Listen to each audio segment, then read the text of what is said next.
everyone. Welcome to the cottage and episode 1 of the Celtic Tree Ogham. Welcome back.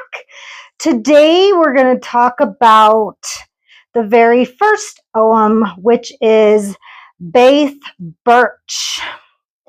This is Beith Birch, one righty.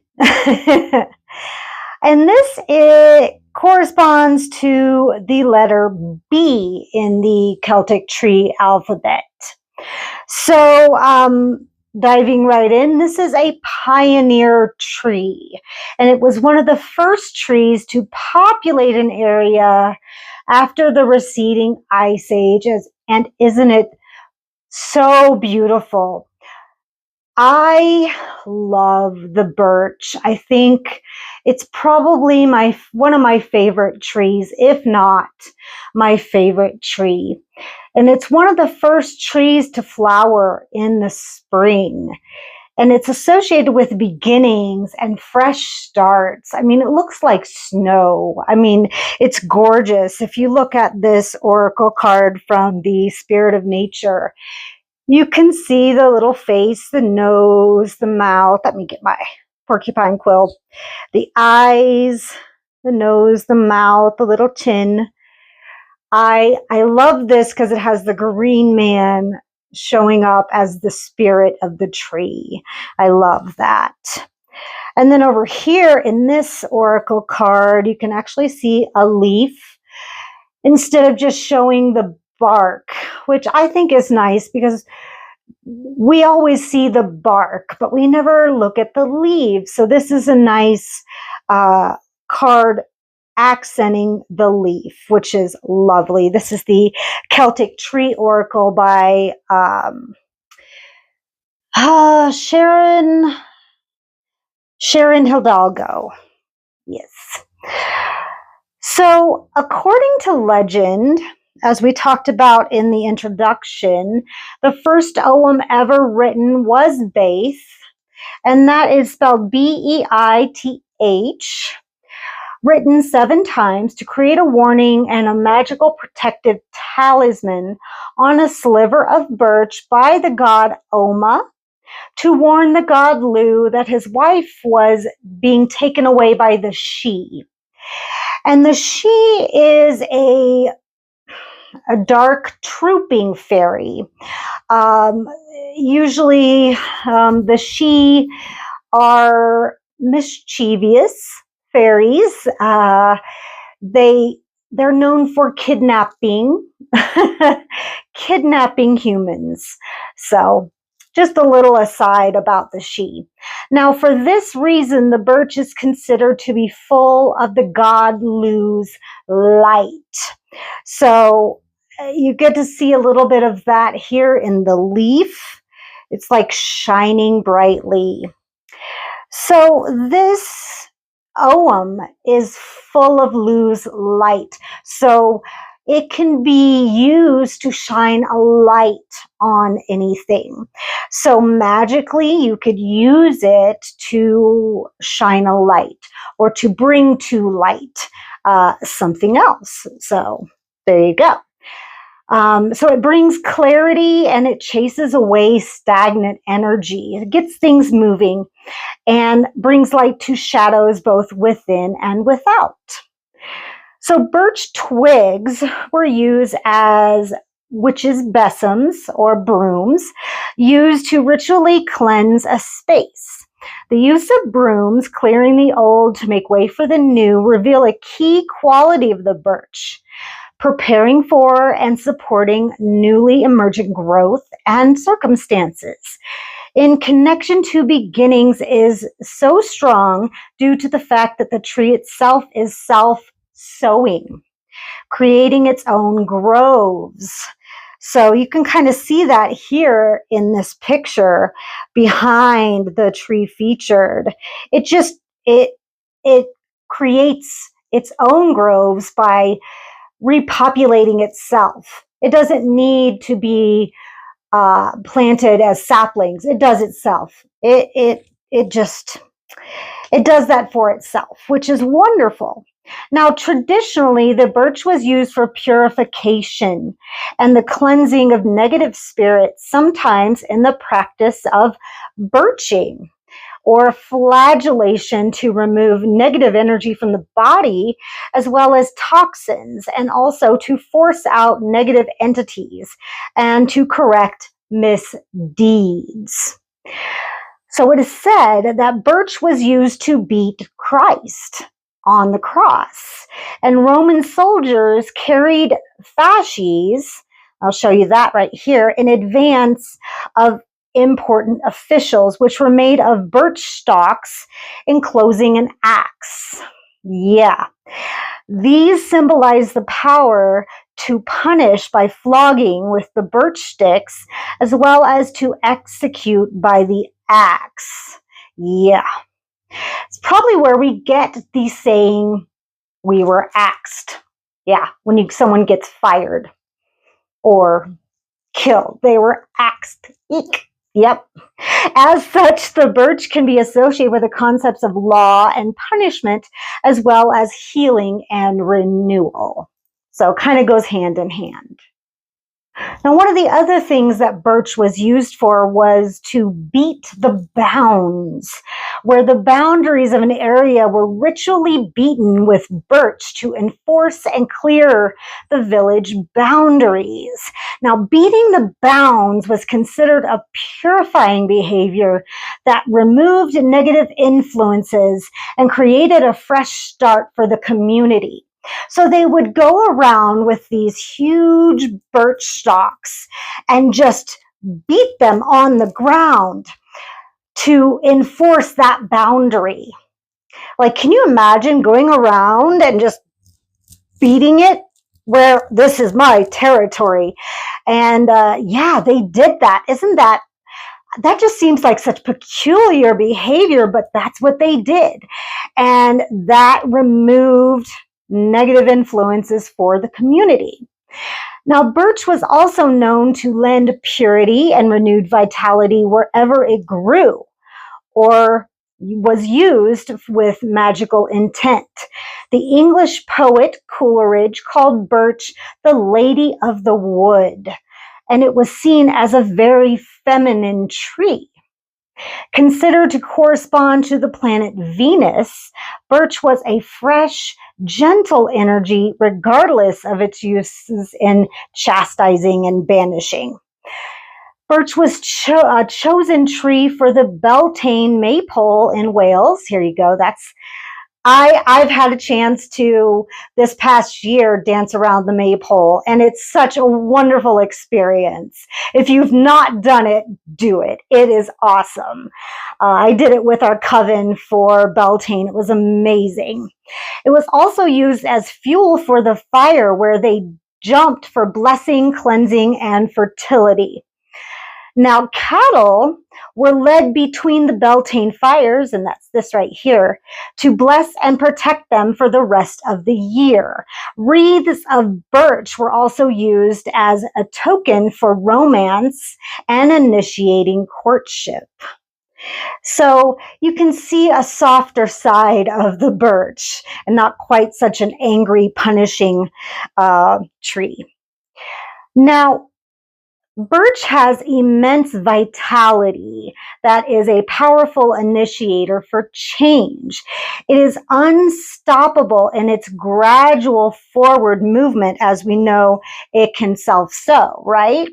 It pushes stagnant energy away and restores the flow of life force and encourages flexibility of mind, body, and spirit, which makes future stagnation less likely to occur.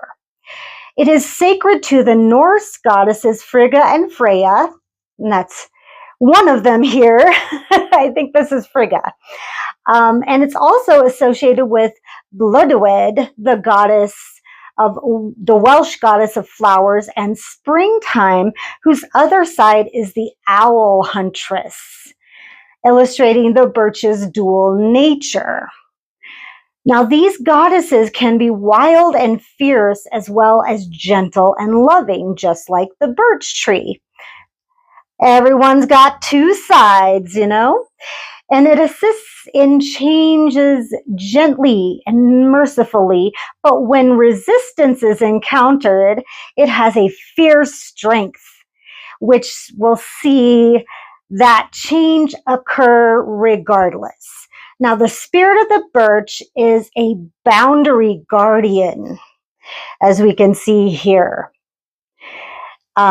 which both constrains and initiates, just as new beginnings require appropriate work and preparation.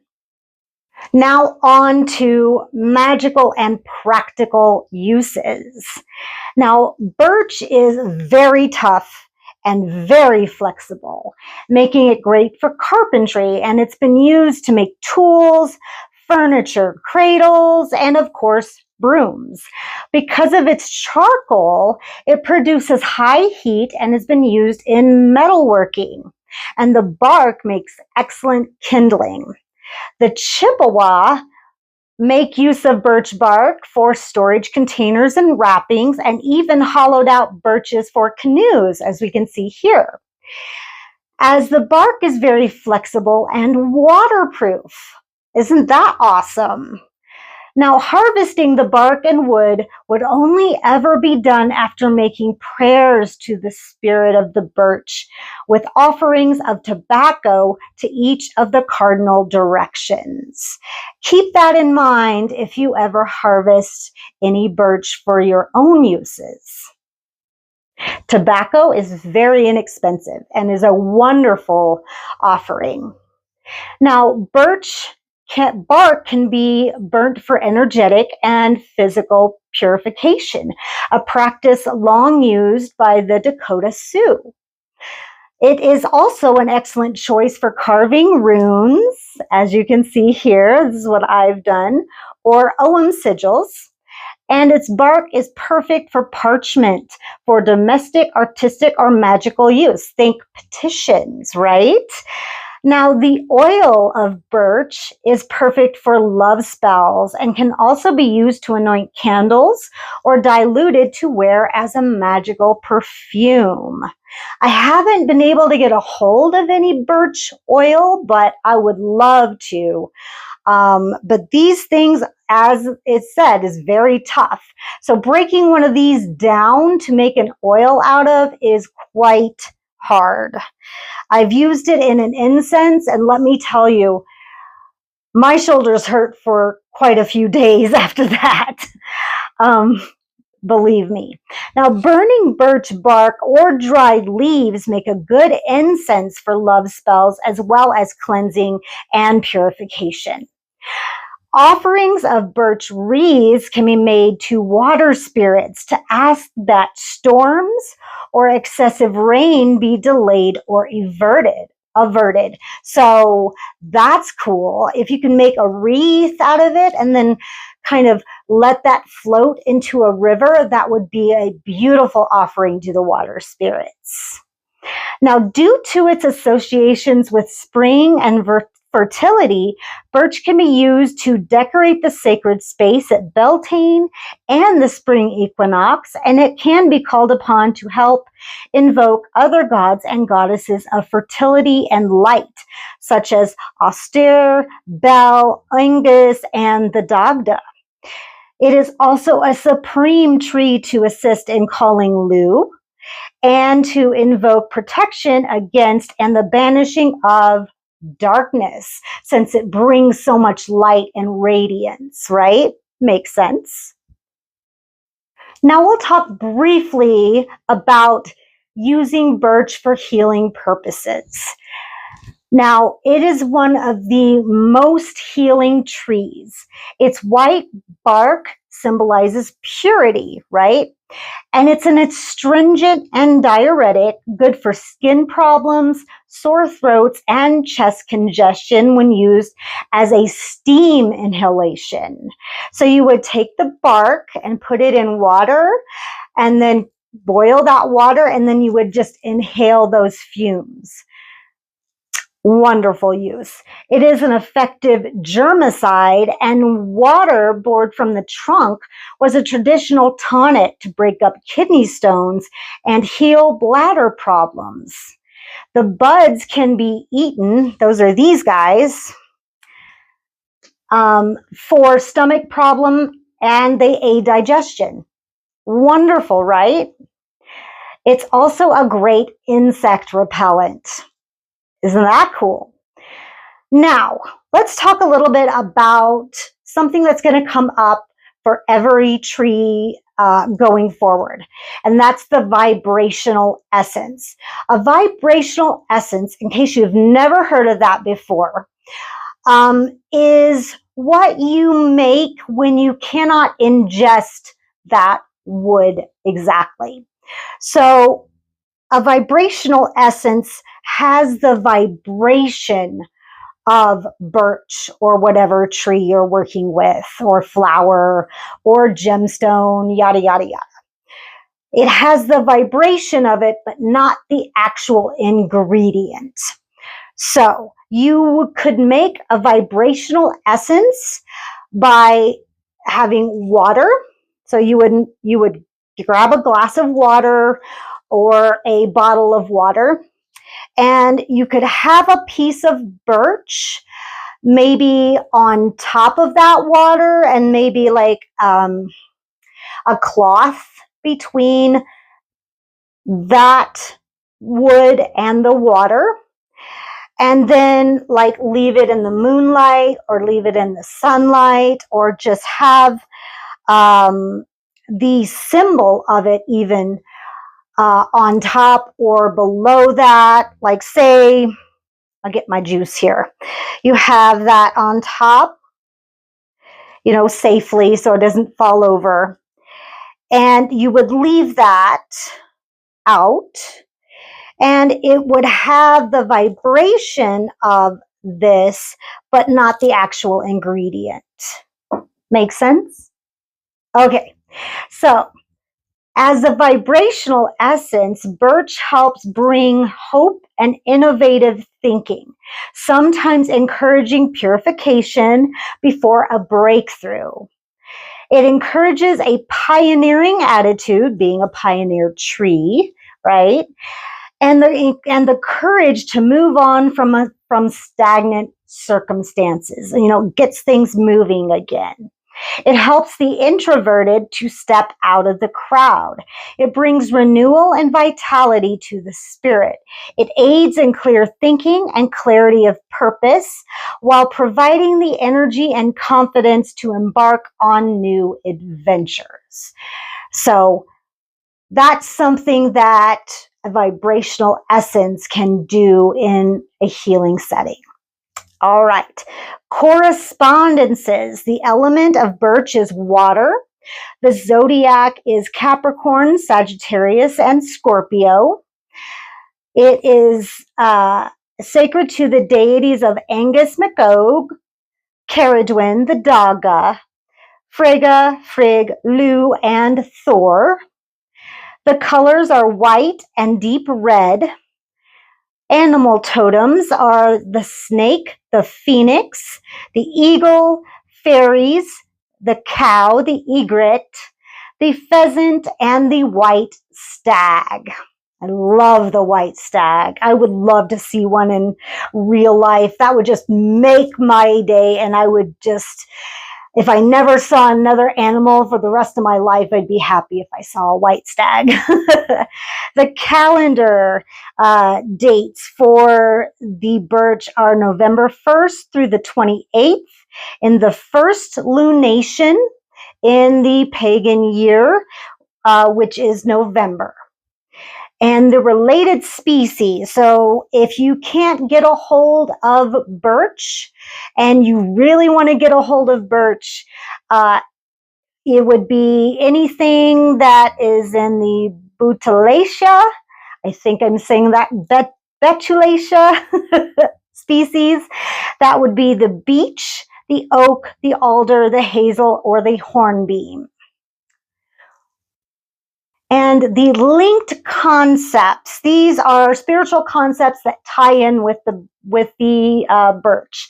Spiritual protection, origins, sources, precedents, warning, writing, eloquence, creativity, and the gods. So divination, meaning if you, so this is the first way I'm going to teach you guys how to read. I have there you go. You can see my little staves in there. If you were to reach inside and pull out the birch, this is what it means in that type of reading. Beith advises you to prepare properly by cleaning out the old or negative influences to make room for the renewing energy. It encourages self-discipline and inner authority, bringing order from underlying chaos. Check your motivations and purpose. Clear away old, stuck patterns and energies if a new start is to be achieved. Set boundaries in order to not repeat old habits. So that's the first way I'm going to teach you guys. At the end of all of this, we'll do a full reading, but for right now, we're going to make it simple. So if you drew this, that's what you would get. Now, if you drew it reverse, which would be the roots, see these little guys? Those are your roots. So upright, the roots are down here. Reversed, the roots are up. Make sense? All right. So if you get it reversed, it could mean a need to let go of the past. You're hanging on to it, right? This would just mean that you need to let go lest you remain in stagnation. Makes sense, right? So that is Beith Birch and the letter B.